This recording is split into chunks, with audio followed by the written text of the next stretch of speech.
Que Dios les bendiga.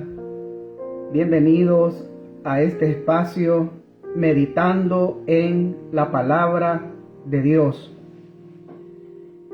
Vamos a abrir la escritura en Evangelio de Juan, capítulo 21, versículos del 1 al 19.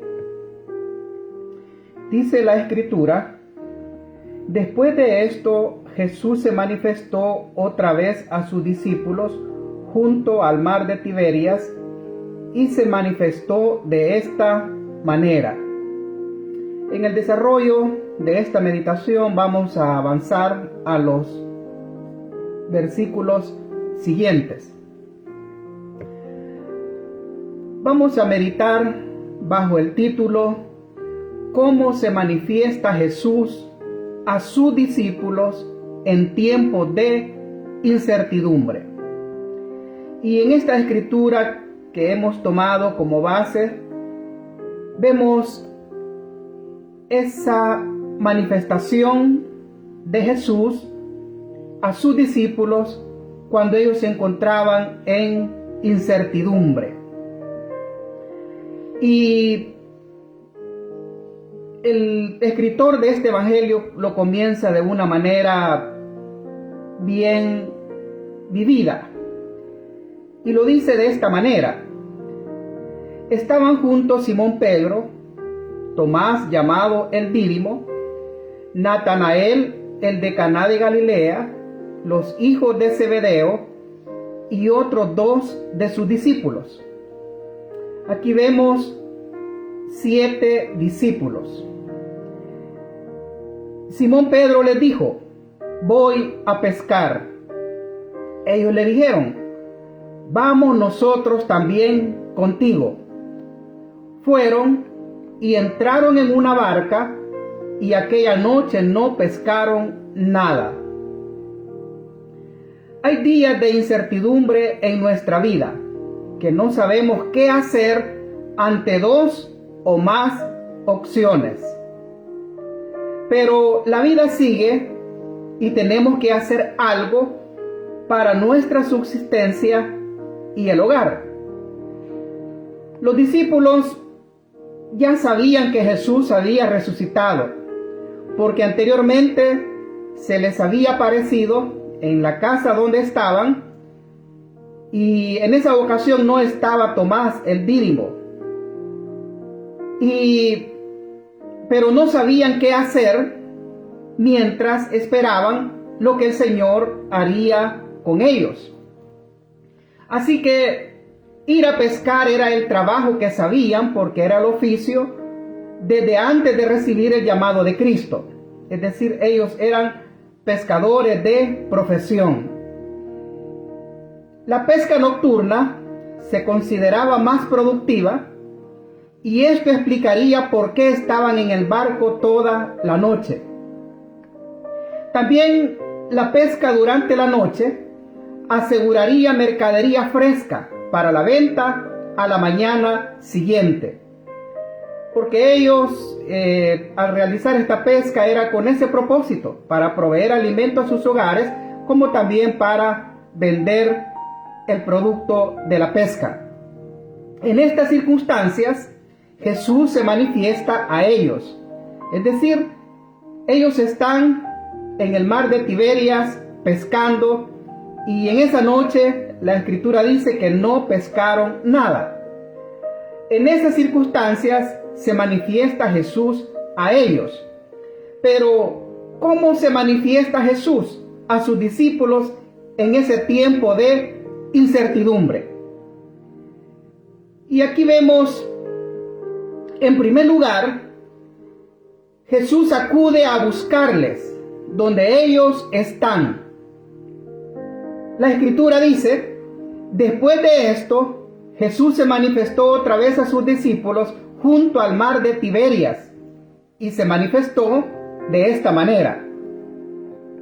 Cuando ya iba amaneciendo, se presentó Jesús en la playa, mas los discípulos no sabían que era Jesús. Aquí Jesús se manifiesta a sus discípulos. Esta palabra manifestarse significa se mostró o literalmente manifestó a sí mismo. Muy común en los escritos de Juan, el Evangelio, las epístolas, y el Apocalipsis. Esa palabra Juan la utiliza muy a menudo acerca de manifestarse. Puede que todavía estaba oscuro, por lo que no reconocieron a Jesús, porque el texto dice de que ellos no sabían que era Jesús. Es posible porque aún estaba oscuro y no se podía distinguir lo que estaba a la orilla de la playa donde Jesús se encontraba. Pero Juan, el discípulo amado, tenía una vista aguda. Es el que se dio cuenta de que era el Señor. Y él les dice que era el Señor. Aquí vemos que lo primero que Jesús hace para manifestarse a sus discípulos es acude a buscarle donde ellos están. No le buscaron ellos, sino que Jesús los buscó a ellos. Y esto nos enseña que nosotros como discípulos de Cristo, aunque estemos en nuestras ocupaciones, en nuestros quehaceres y con aquella incertidumbre en nuestra vida, siempre el Señor está presente. En segundo lugar, ¿cómo se manifiesta Jesús a sus discípulos en ese tiempo de incertidumbre? Les trata con palabras de afecto paternal. Dice la Escritura, y les dijo: hijitos, ¿tenéis algo de comer? Le respondieron: no. Desde la orilla Jesús les habla y tiene que hacerlo de una manera bastante fuerte para ser oído. Y oiga lo que les dice: hijitos. Esta palabra hijitos es un diminutivo que significa niño joven o pequeño o niños amados. Se utiliza metafóricamente de forma afectuosa y familiar de dirigirse el Señor a sus discípulos. También es una palabra muy usada por el apóstol Juan, el discípulo amado de Jesús. Y estas palabras de hijitos lo encontramos en los escritos de Juan, especialmente en las epístolas que él escribe. Así como Jesús les llamó, así Juan llama a los hermanos en la fe, hijitos. Jesús les trata afectuosamente sin ningún resentimiento o reprensión alguna por Pedro negarle y los demás discípulos abandonarlos.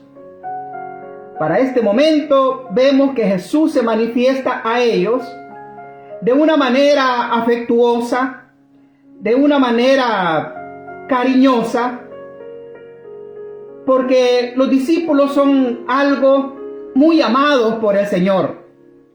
Pero en este momento Él les habla sin ningún resentimiento o reprensión alguna por, en el caso de Pedro, negarle y los demás discípulos abandonarlo.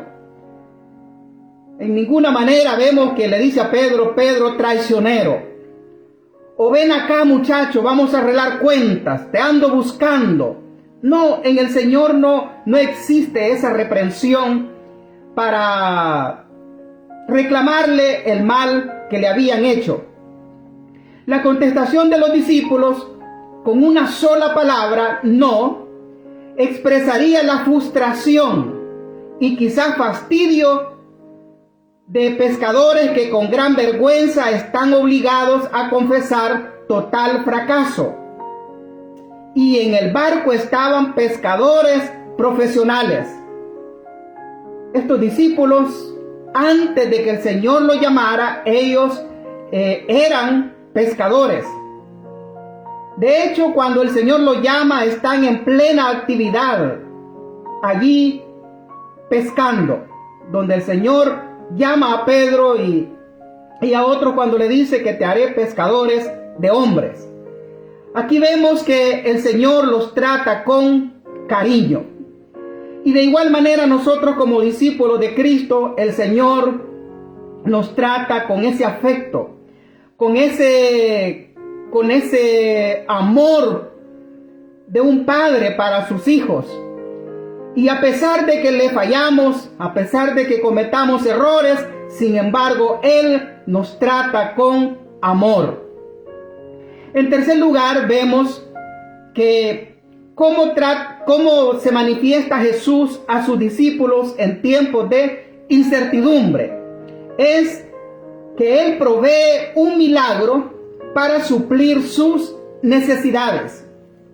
Él les dijo: echad la red a la derecha de la barca y hallaréis. Entonces la echaron y ya no la podían sacar por la cantidad de peces. Al descender a tierra, vieron brasas puestas y un pez encima de ellas y pan. Les dijo Jesús: venid, comed. Aquí vemos que Jesús provee milagrosamente para suplir sus necesidades. Tanto en la necesidad que ellos tenían después de haber trabajado toda la noche, era natural que ellos tuvieran hambre, pero también ellos necesitaban pescar para poder vender ese producto y de allí suplir las necesidades básicas en sus hogares. Es impresionante la naturaleza servicial de Jesús, incluso en su resurrección.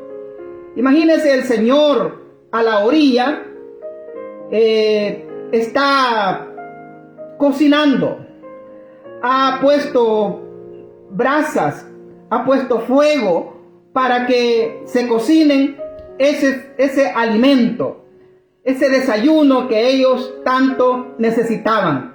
Imagínense un delicioso desayuno preparado por nuestro Señor Jesucristo. Preparó un desayuno delicioso para sus discípulos. Él conoce las necesidades temporales de su pueblo y les ha prometido no solo gracia suficiente, sino alimento conveniente. La providencia divina se extiende a las cosas más minuciosas. El Señor Jesús tenía provisión lista para ellos. En ese momento, cuando ellos estaban frustrados, estaban preocupados, estaban que no sabían qué hacer y sin pescar nada, realmente era algo frustrante. Pero el Señor se aparece a ellos y provee para sus necesidades, y lo vemos de una manera milagrosa.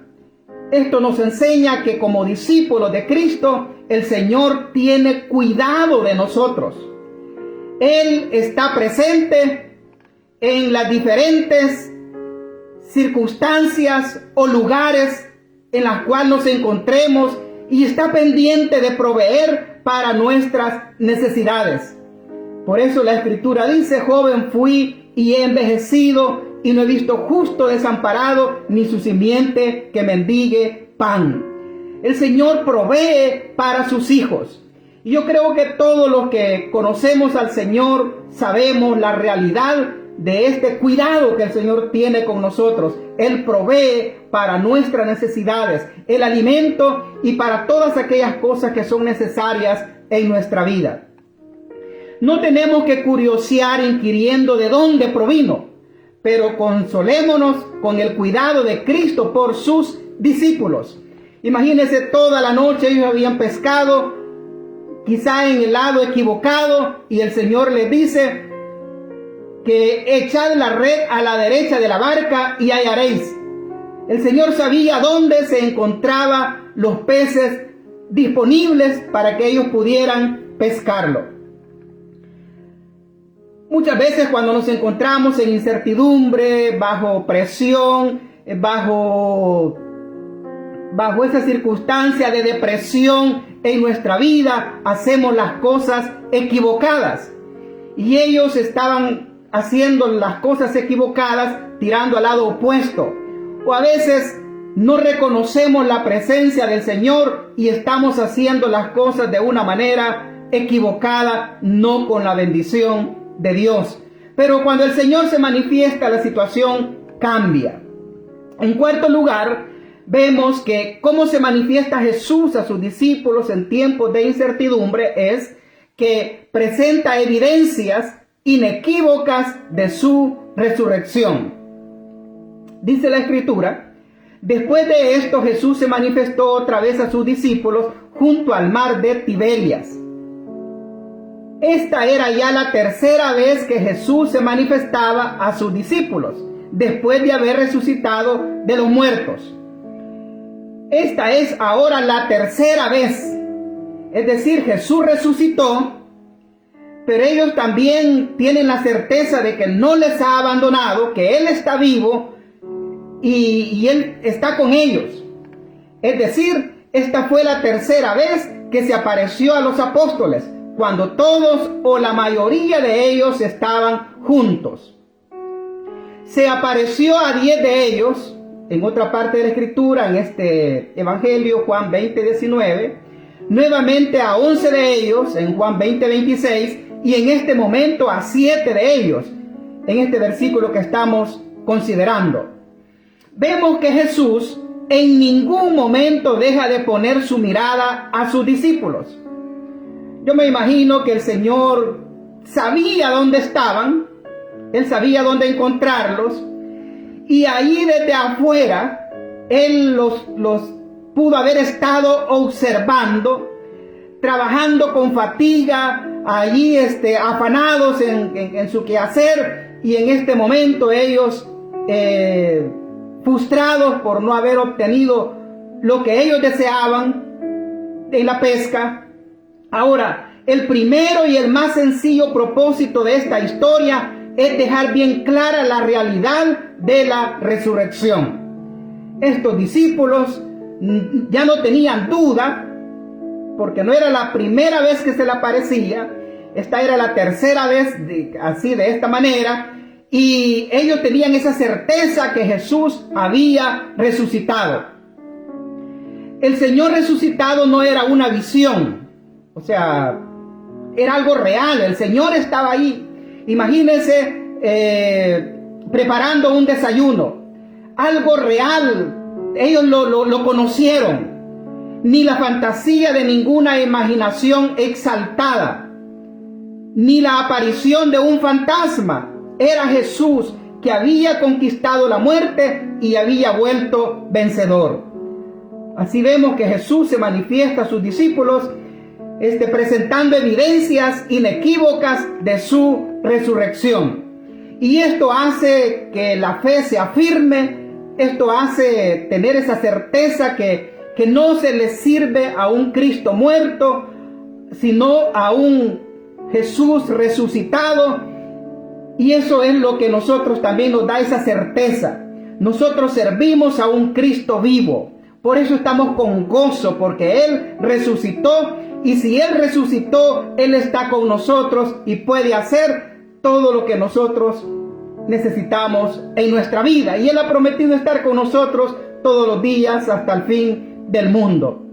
En quinto lugar, ¿qué hace Jesús, Juan? ¿Cómo se manifiesta Jesús a sus discípulos en tiempos de incertidumbre?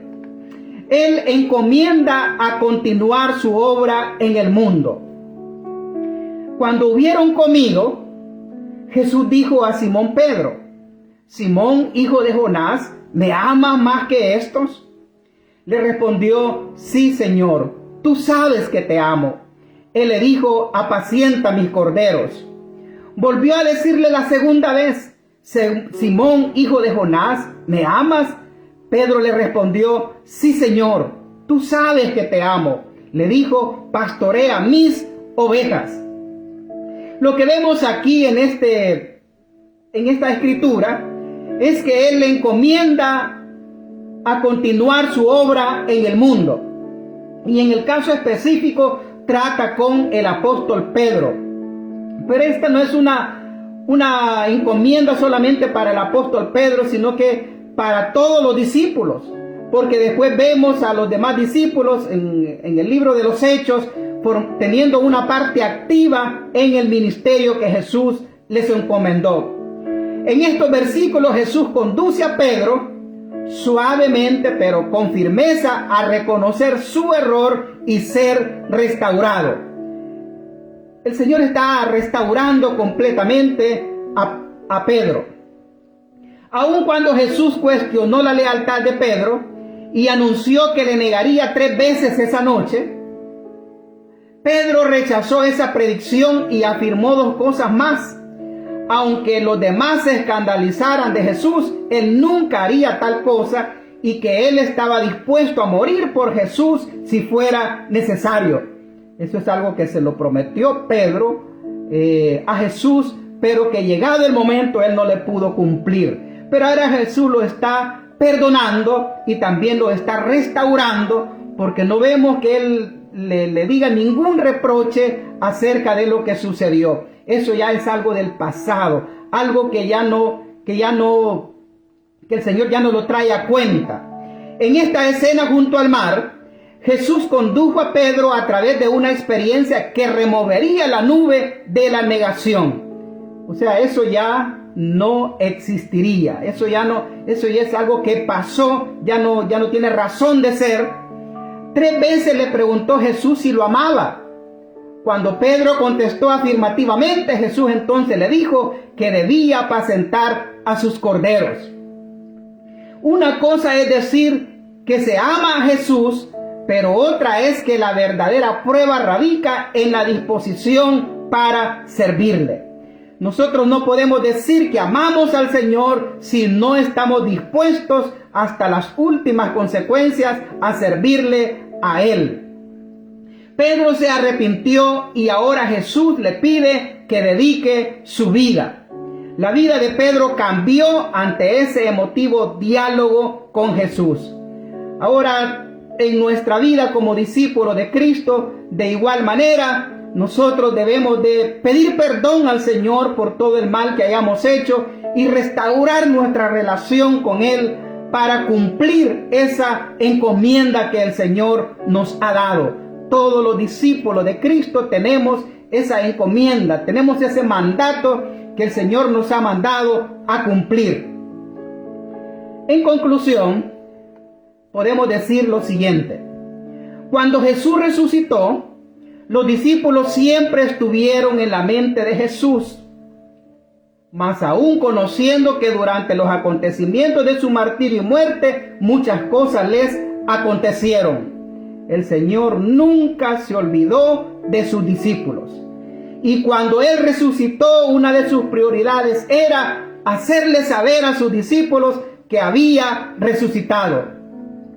Por las apariciones de Cristo ya resucitado, sabemos el anhelo que tenía de encontrarse con sus discípulos para que se alegraran con Él. Él quería compartir esas buenas nuevas, ese gozo de que Él había resucitado. Ahora, ¿qué debemos hacer cuando Jesús se manifiesta en nuestra vida? Repito, ¿qué debemos hacer cuando Jesús se manifiesta en nuestra vida? Reconocer la presencia del Señor aún en nuestras ocupaciones. Los discípulos no sabían que era el Señor, pero uno de ellos dice: es el Señor. Debemos también de obedecer sus instrucciones. Lo que Él diga que hay que hacer, eso hay que hacer. Jesús les dijo: tiren la red a la derecha y hallaréis. También Él les dijo: traigan más pescados para cocinarlos. También Él les dio instrucciones que debían de obedecer en la encomienda que Él les da. Así que debemos de obedecer sus instrucciones. También debemos de rendirle honor y adoración. Llama mucho la atención cuando Pedro reconoce por lo que otro discípulo dice: es el Señor. inmediatamente él se tira de la barca porque estaba con ropas menores, por así decirlo.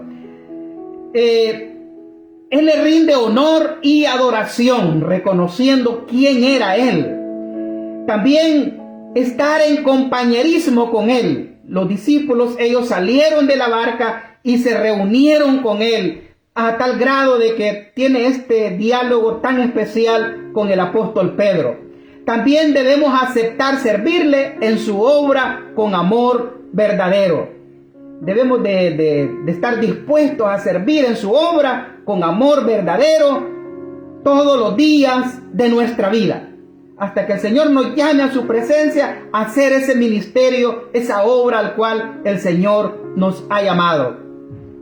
Termino con esta frase: si decidimos estar con Cristo siempre y reconocer su presencia, Él se manifestará para hacernos bien en cualquier circunstancia y lugar donde nos encontremos. Que el Señor le bendiga.